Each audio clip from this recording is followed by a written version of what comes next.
No hay nada más atemporal que el propio tiempo. El hombre comenzó a medirlo cuando advirtió las sombras que proyectaba el sol y observó sus cambios a lo largo del día.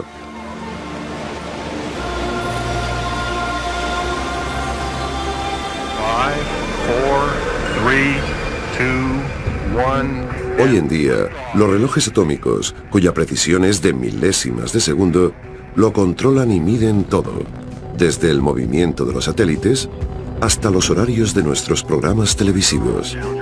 Todos sabemos que los relojes miden el tiempo, pero ¿qué es el tiempo?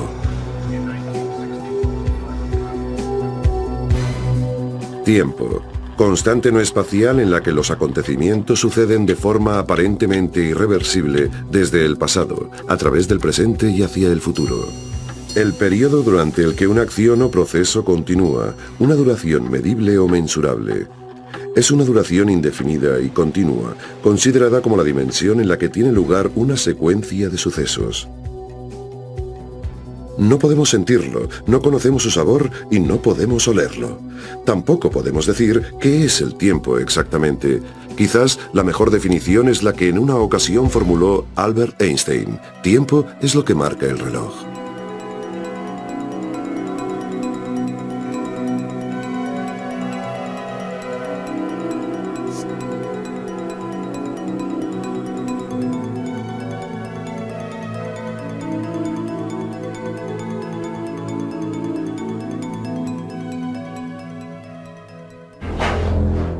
Miles de años atrás, el tiempo se medía con relojes mecánicos.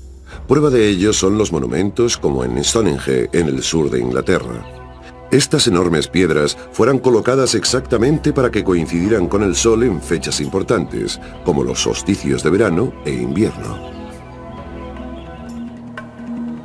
En el antiguo Egipto, enormes obeliscos proyectaban sus sombras encima de patrones circulares en el suelo que marcaban las horas. Eran relojes de sol gigantes. La aguja de Cleopatra, se conserva junto al río Támesis en Londres.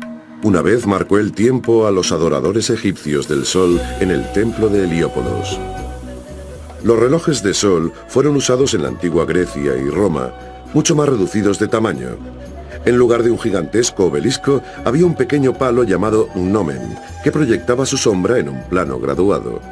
Cuando el reloj de sol está alineado correctamente y el sol se mueve a través del cielo, la sombra del gnomen cae en el tiempo exacto del día en el reloj.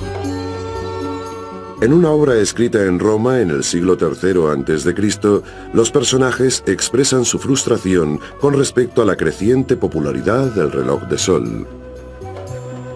Los dioses confundan al primer hombre que descubrió cómo distinguir las horas. Le aturdieron tanto que fue capaz de concebir un reloj de sol, para acortar tristemente mis días en pequeños pedazos. Cuando era un niño, mi barriga era mi reloj de sol, pero hoy no puedo caer dormido a menos que el sol me deje espacio. El pueblo está lleno de estos confusos relojes. El cálculo horario en los antiguos relojes de sol no es igual a la actual medición horaria. Las horas variaban en duración según la estación del año. En verano, por ejemplo, las horas del día eran más largas que las horas de la noche. Esto significa que en verano había 12 largas horas durante el día y 12 horas más cortas durante la noche.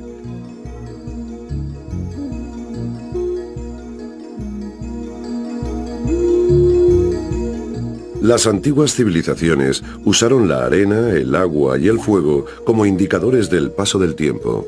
Sin embargo, a diferencia de los relojes de sol, estos dispositivos funcionaban más como cronómetros que como relojes en sí. Un buen ejemplo es el reloj de cristal y arena que ha servido para medir el tiempo de cocción. En la Edad Media, las velas graduadas fueron muy populares como modo de medir el tiempo durante la noche. Este reloj de agua egipcio, llamado clepsidra, data aproximadamente del año 1400 a.C.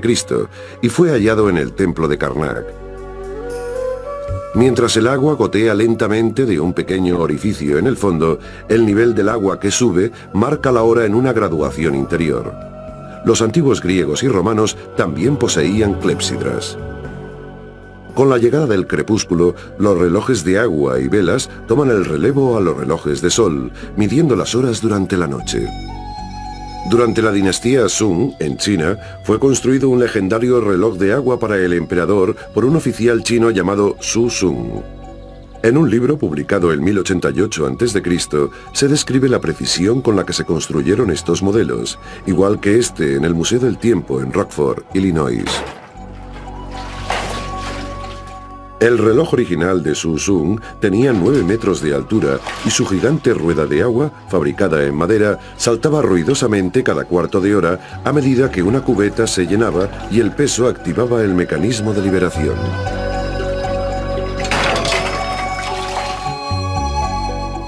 El reloj de agua también movía un dispositivo en el techo llamado esfera celeste que mostraba el movimiento de todos los planetas conocidos en la época.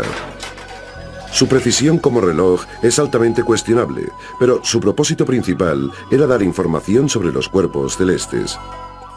Para los chinos, esto era extremadamente importante, porque era la clave del futuro.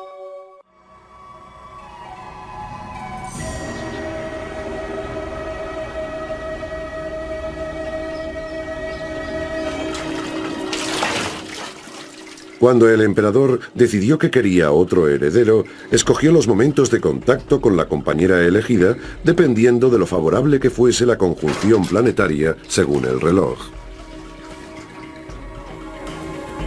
El reloj de Su Sung dispone de un mecanismo de funcionamiento que presagió un avance crucial en la historia posterior de los relojes: el escape, que se encuentra en el centro de todos los relojes mecánicos, incluyendo los más modernos. Aproximadamente 200 años después del reloj de Su Sung, en el otro lado del mundo, comenzaban a nacer los primeros relojes mecánicos.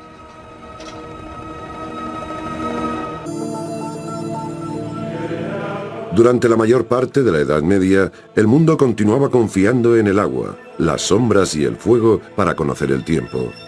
Pero entonces surgió un nuevo y revolucionario método de medición del tiempo. Hay pocas fuentes en que basarse, pero los expertos creen que el primer reloj mecánico fue construido en algún lugar de Inglaterra durante el siglo XIII.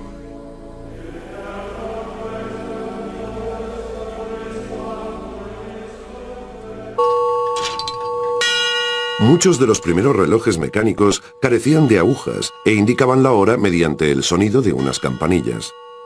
En Inglaterra eran conocidos por un nombre de origen latino para la palabra campana: clock. La mayoría usaban pesos para proporcionarles la energía que constantemente era liberada por el mecanismo del reloj, permitiendo así su funcionamiento.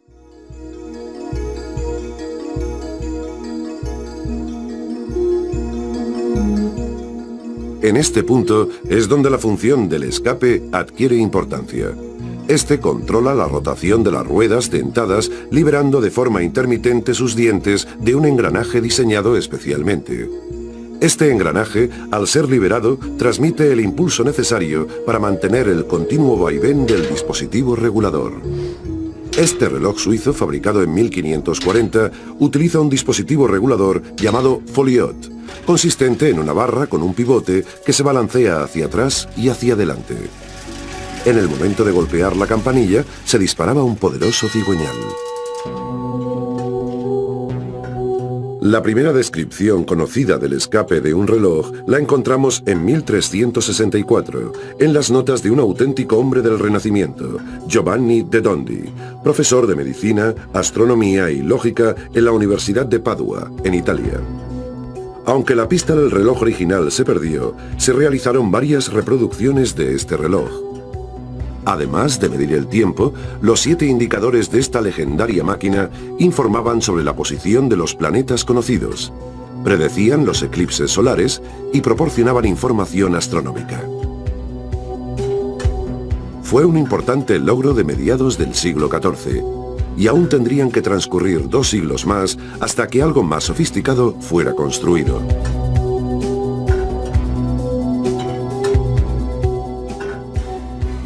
El reloj mecánico representa la ingenuidad del hombre para simular el movimiento celeste. Posteriormente, el reloj fue reconocido como uno de los mayores descubrimientos y considerado una simulación de la creación divina. Estos instrumentos pasaron a ser considerados objetos sagrados y a menudo incluían imágenes religiosas como ángeles que representaban la parte positiva, la virtud, la sabiduría y el espíritu constructivo. El siguiente gran salto en la medición del tiempo fue el muelle, cuya recuperación lenta y progresiva proporcionaba la energía necesaria que en los anteriores relojes se originaba por el sistema de contrapesos. Los relojes de muelles o resortes, como este, fabricado en Francia en 1540, tenían la ventaja de ser portátiles, aunque estaban dotados de un movimiento cada vez más lento a medida que los muelles perdían capacidad de recuperación. Estaban aún muy lejos de la precisión de los relojes de contrapesos de la época, que solo acumulaban un retraso de 15 minutos al día.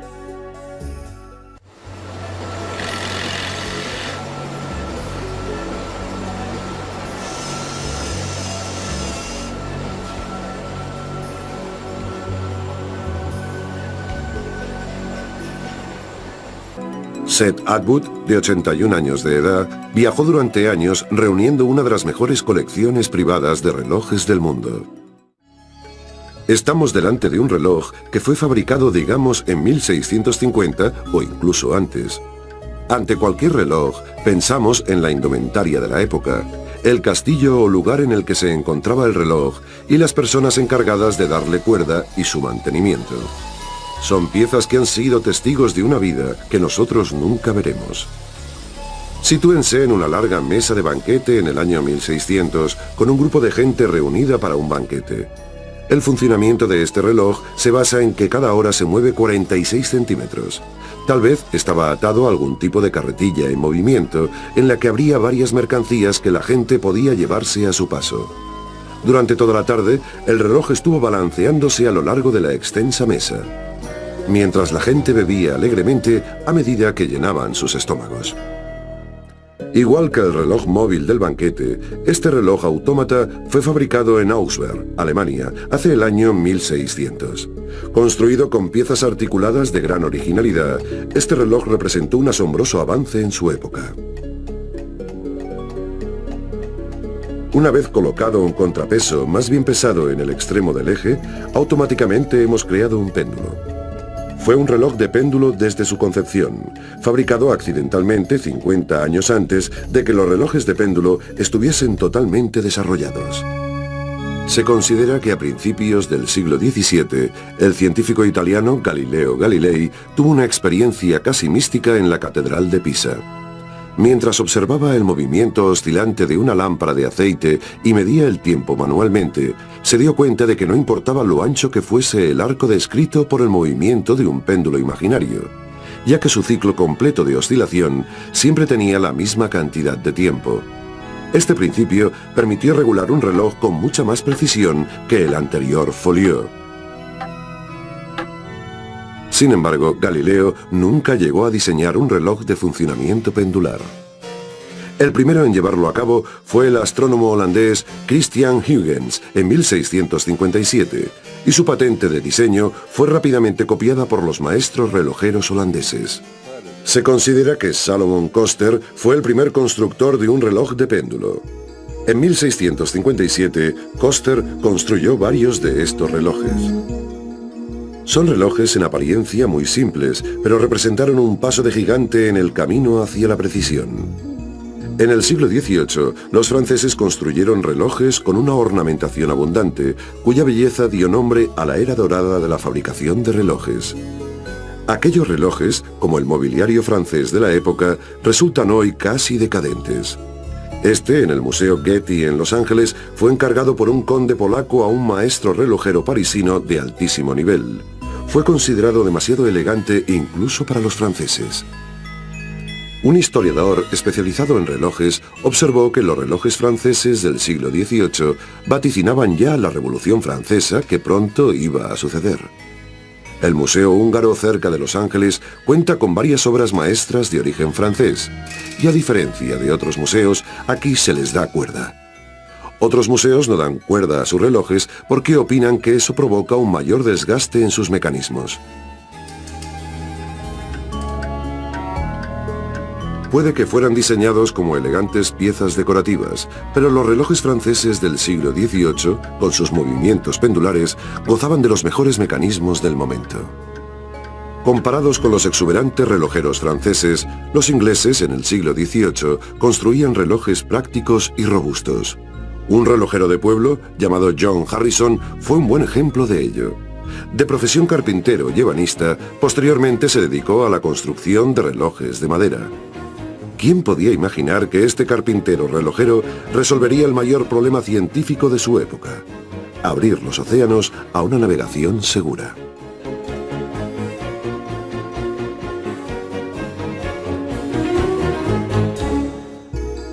Hasta principios del siglo XVIII, los buques que salían a la mar solían extraviarse porque, una vez perdida de vista la costa, los navegantes no tenían manera de determinar su posición. Esto se debía a que necesitaban conocer su latitud o posición norte-sur y su longitud o posición este-oeste. La latitud se podía determinar fácilmente midiendo la altura del Sol y las estrellas sobre el horizonte, pero determinar la longitud era algo mucho más complejo. El problema dio lugar a que el gobierno británico, a principios del siglo XVIII, ofreciese una gran recompensa a cualquiera que fuese capaz de resolver el llamado problema de la longitud. La recompensa, 20.000 libras, equivalía a millones de euros en la actualidad.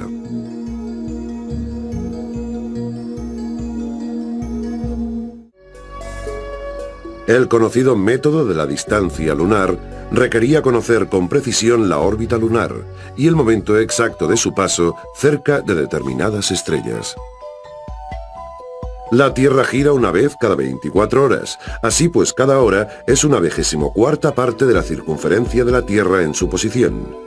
Si existiera un reloj preciso a bordo de los buques, capaz de mostrar exactamente la hora del puerto de salida, por ejemplo en Londres, se podría determinar así con precisión a qué distancia hacia el este o hacia el oeste se había viajado, teniendo en cuenta la diferencia horaria entre la medianoche en su posición y el mediodía en el reloj.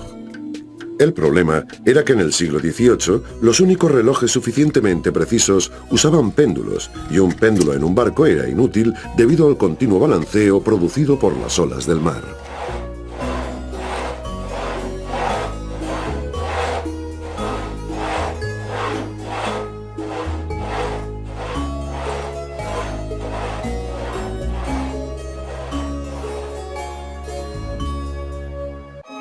Harrison llegó a Londres en 1730 para conocer al astrónomo real Edmund Halley. Era común encontrarse con un astrónomo real en esa época, ya que Harrison residía en el Observatorio Real en Greenwich.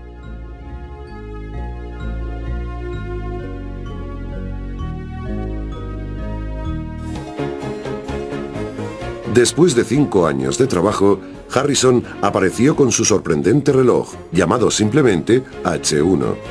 Sus dimensiones eran de 91 centímetros de anchura y de altura, y su peso era de 31 kilos. Nunca nadie había visto algo similar.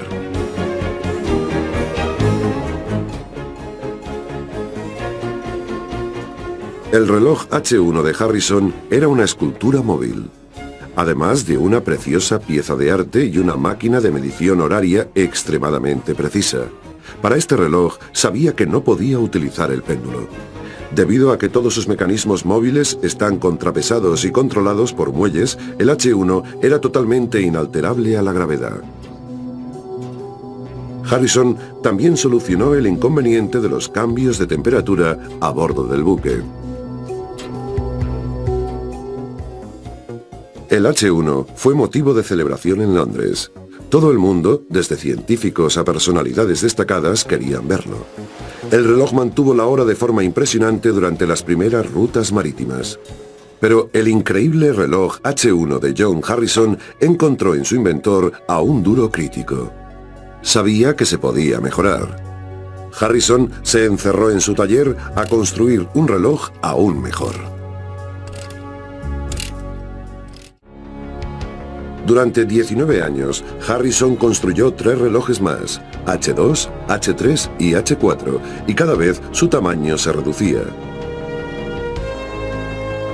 Aunque en el año 1750 nadie consideraba un reloj de bolsillo como un medidor fiable del tiempo, Harrison acometió otro revolucionario descubrimiento. Observó que un reloj más pequeño, con pequeños equilibrios en alta frecuencia, resultaría mucho más estable al movimiento que sus antecesores. Al fin, John Harrison lo había logrado. Algunos consideraron el H4 como el reloj más importante jamás construido, el pilar maestro de cualquier reloj de precisión. Aún así, Harrison y su creación necesitaban financiación para los 12 años siguientes. Él tuvo la idea, desarrolló el concepto, lo fabricó, y entonces, por ser una persona totalmente desconocida, se le negó credibilidad a pesar de todos sus esfuerzos y genialidades. Finalmente, la situación se resolvió cuando el rey Jorge III invitó a Harrison y su creación a una audiencia. El rey, que tenía un ávido interés por los temas científicos, fue comprensivo al oír la historia del injusto trato de que Harrison había sido objeto.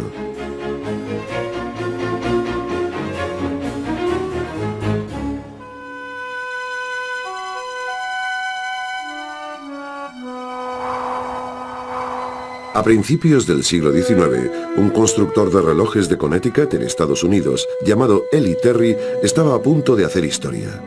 Dos hombres de negocios de la ciudad le ofrecieron un contrato para entregar los 4.000 relojes de madera en un periodo de 3 años. Para conseguir el objetivo, tuvo que emplear técnicas inéditas. Por primera vez, los relojes se fabricarían con piezas totalmente intercambiables. El mercado cambió por completo y los relojes eran asequibles al público por una módica cantidad de dinero, aun siendo ya relojes de mucha precisión. La fabricación de relojes en América se convirtió rápidamente en una industria competencia de la relojería artesanal. Sin embargo, el producto era realmente económico, hasta tal punto que con las primeras importaciones americanas a Europa resultó sorprendente para el mercado británico. Pronto el resto del mundo seguiría este método, y las técnicas de producción en serie llevadas a cabo por Eli Terry generarían millones de relojes para el pueblo. A partir de entonces, cualquiera podría tener un reloj preciso.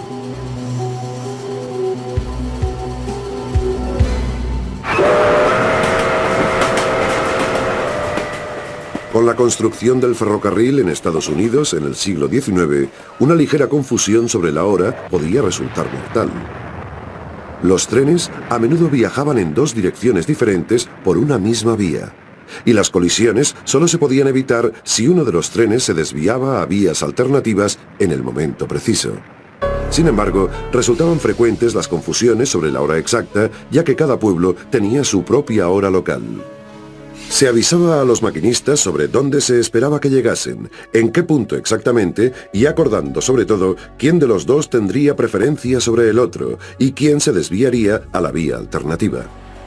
Cuando todo funcionaba, no había ningún problema, pero si no era así, la catástrofe estaba anunciada y servida.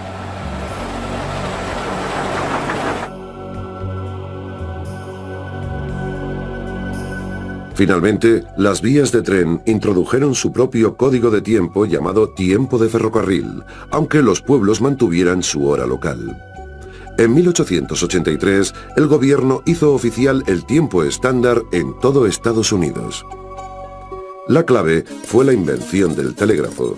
Permitía usar un único horario para la línea completa del ferrocarril y cada vez que el tren se detenía en una estación se podía obtener telegráficamente una lectura precisa del horario del tren en cuestión. El ferrocarril adoptó el tiempo estándar mucho antes que el gobierno.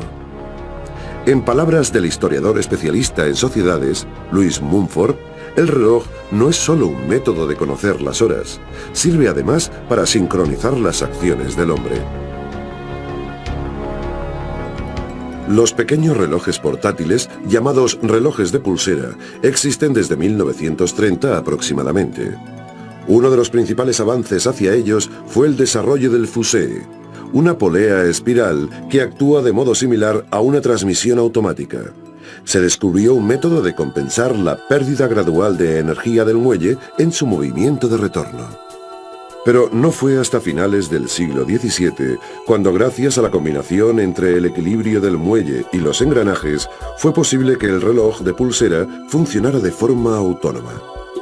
Estas piezas de arrastre realizaban el mismo trabajo que el péndulo y la gravedad realizan en los relojes mayores, proporcionando constantes e iguales unidades de tiempo.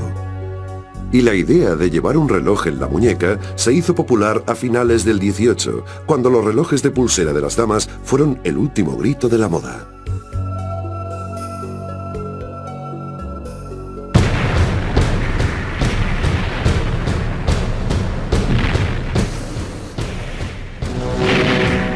Después de la Segunda Guerra Mundial, el reloj de pulsera se convirtió en un artículo superventas para hombre, incluso más que para mujeres.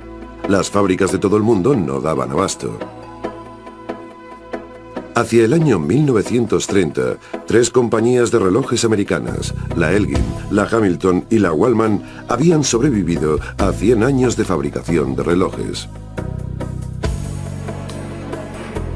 Sin embargo, todas las compañías relojeras americanas estaban perdiendo terreno con respecto a las suizas, que producían relojes más finos y elegantes.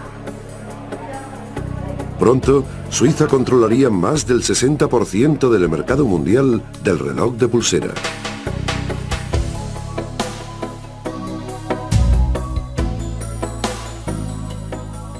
Entre 1950 y 1970 hubo otra revolución en las relojerías, que implicaría que el mundo volvería a métodos no mecánicos para conocer la hora.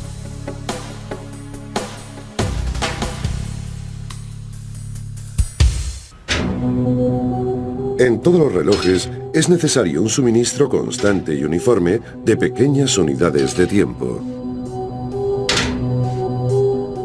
Posteriormente, la energía provendría del movimiento oscilatorio del péndulo y luego del balanceo de una rueda de equilibrio. Pero el próximo salto adelante en la precisión sería generado por el movimiento más rápido y reducido de vaivén de un pequeño cristal de cuarzo. Si aplicamos una corriente eléctrica a un cristal de cuarzo, este vibra a una frecuencia constante. El reloj de cuarzo, inventado en 1928, es mejor que un reloj mecánico, porque la regularidad de su movimiento repetitivo no puede verse alterada por engranajes o mecanismos de escape. Aún así, no fue hasta 1969, con el desarrollo de la microelectrónica, que los relojes de cuarzo empezaron a revolucionar la industria de los relojes de pared y de pulsera.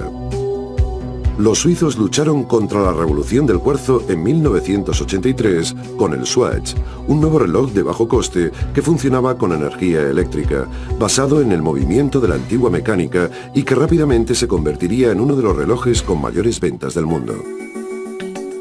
En los años 50 fue desarrollado un nuevo tipo de reloj aún más preciso que el reloj de cuarzo. Utilizaba el movimiento de vaivén de las partículas del interior del átomo para medir el tiempo.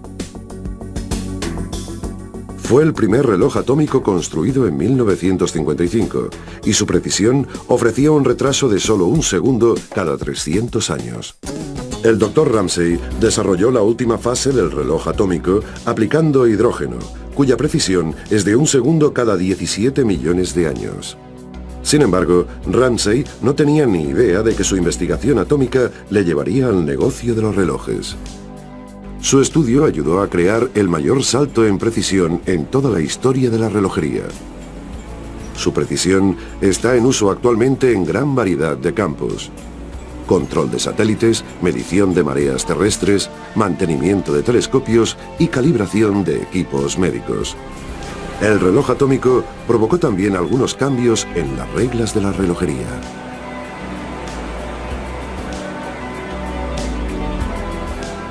El reloj atómico es la fuente del denominado salto de 1 segundo.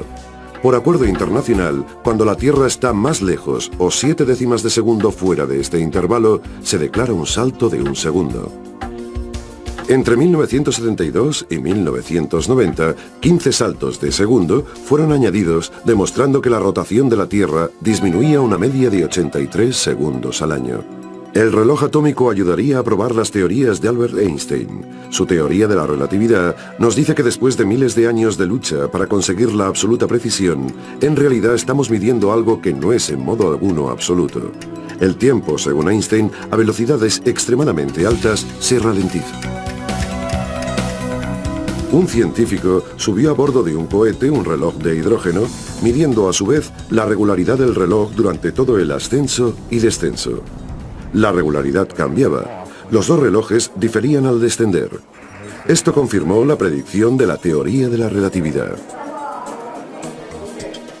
Puede que el reloj atómico sea el nuevo estándar de precisión y el reloj de cuarzo puede ser el más frecuente en nuestras muñecas. Pero para los verdaderos amantes de los relojes, estos nunca podrán reemplazar a un reloj mecánico. En los corazones de estos aficionados siempre sonará el tic-tac de los grandes relojes de la era dorada del tiempo.